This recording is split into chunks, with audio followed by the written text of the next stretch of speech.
the original date on our calendar that we would actually be moving into fifth density, that date. All of us, regardless of our form or our dimensional growth, live in a boundless consciousness. It does appear that all things seem to revolve and evolve in cycles. Now, after the blindness of 5,725 years, you and your Terra are about to regain yourselves. It will be such an unprecedented change that it will be difficult for many to grasp their own potential. It is the turning point on your world which none of your planet's forefathers were privileged to ever experience. Can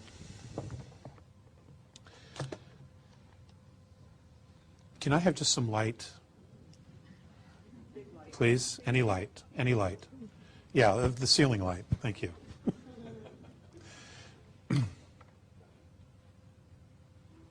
Okay, that's good. Thank you. That helps me.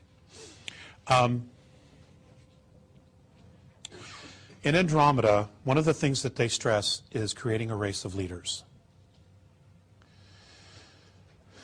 In that leadership, everyone has a responsibility to not only be a leader themselves, but to make a leader of everyone else. And in that, everybody moves together. There may be varying different degrees, but everybody moves together. This is something that they have stressed over and over and over again. They've also stressed being as close to nature as possible. You folks here in Hawaii, that's really easy. And you live in an incredible place.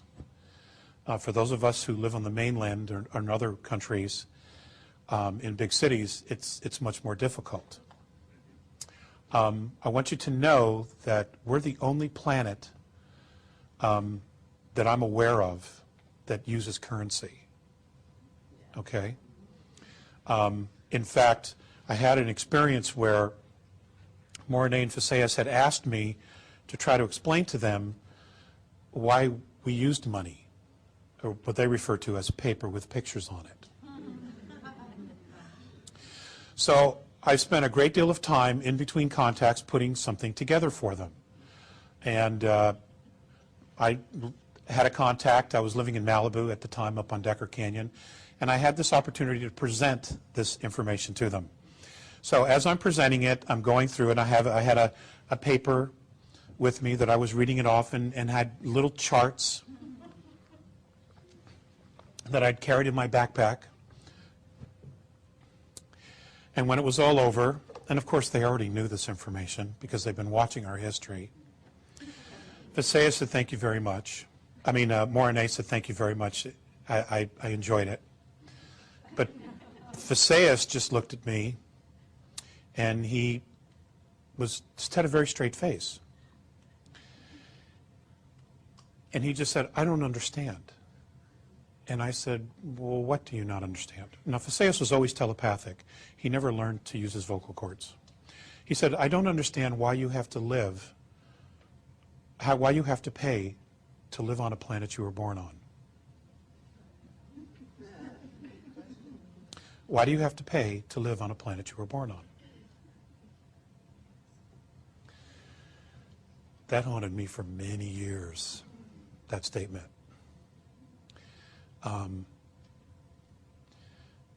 Because, how do we unravel that? What do we create in order to drop that paradigm? And how do we create it?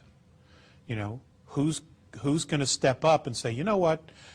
We have fought wars over money. We have fought wars over gold. We have fought wars over this and fought wars over that. We have nearly destroyed the planet.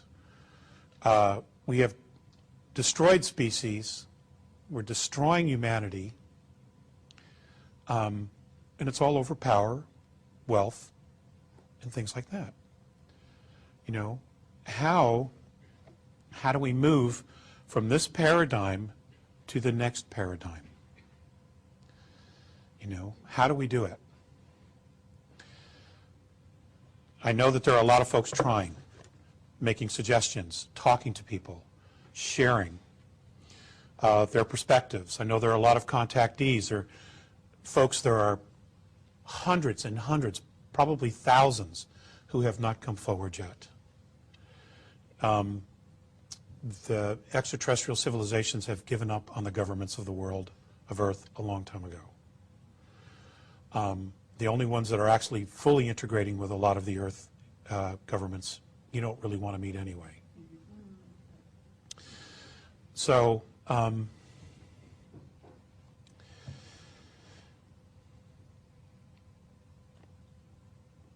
how do we find our soul again? What does it take to change the essence of a man?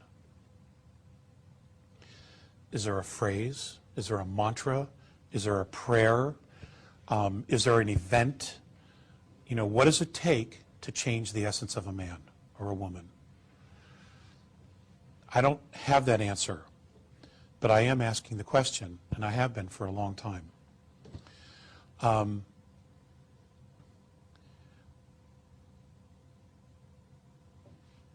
Many of us, and I'm not necessarily referring to the folks in the room here, many of us have completely lost our way. We know a lot of good people who would do anything for us as friends, but they simply don't have a clue.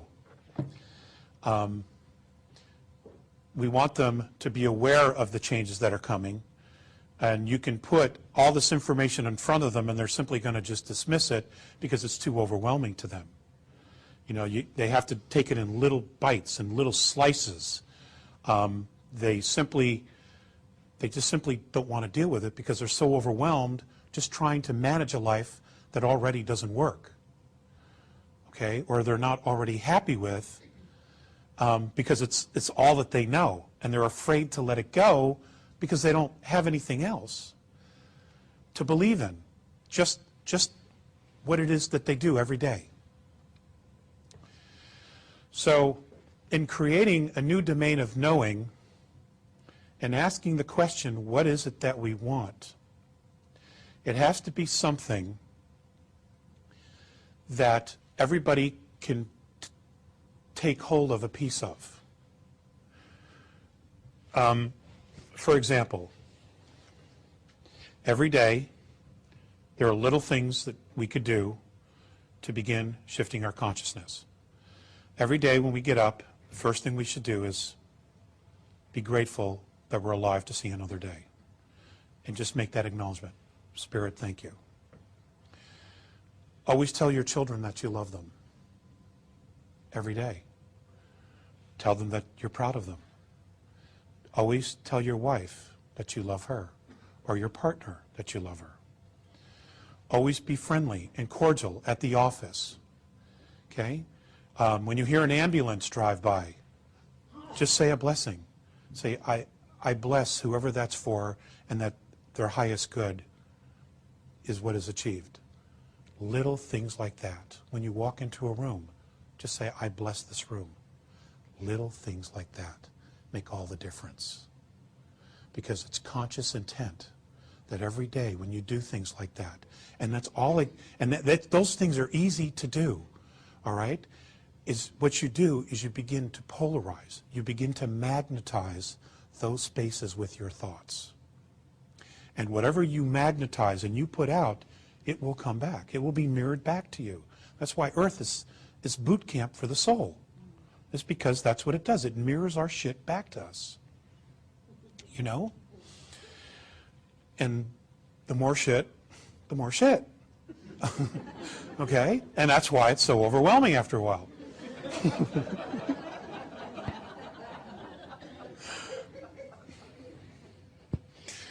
So it's little things. You know, and I share that because these are things that, you know, I've had to try to do, and I struggle to remember them every day. You know, but these are little things that I can do. You know, I bless my food, you bless your coffee. What you do is you just get into a space of blessing everything. And it does, in fact, change the frequency. It will change the people that you work with. It might take a little bit of a while, but these are simple things. It's just, you know, like the movie The Secret said, it's an attitude